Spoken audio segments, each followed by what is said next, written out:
Taban yer yox idi, dayanmağa yer yox idi. Girirdilər, işgəncə verirdilər, ölümünə döyürdülər, başına əsirlərin müsibət açırdılar. Öləni sürütdürürdülər bizə qırağa, əsirlərə, bizə əsirlərə çıxartdırırdılar çölə, çölə çıxardırdılar. Gətirib burada ekskavatorla 5-in 1, 10-un 1, nə bilim 3-ün 1, 4-ün 1 yerə bastırırdılar.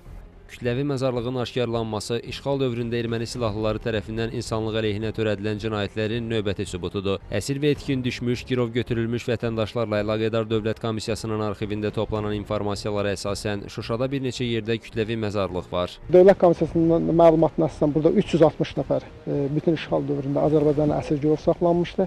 Onlardan 216 nəfərini Dövlət Komissiyası tərəfindən azad olunmuşdu. Digərlərinin taleyi isə barədə məlumat verilməmişdir, məlumatlar gizlədilmişdir.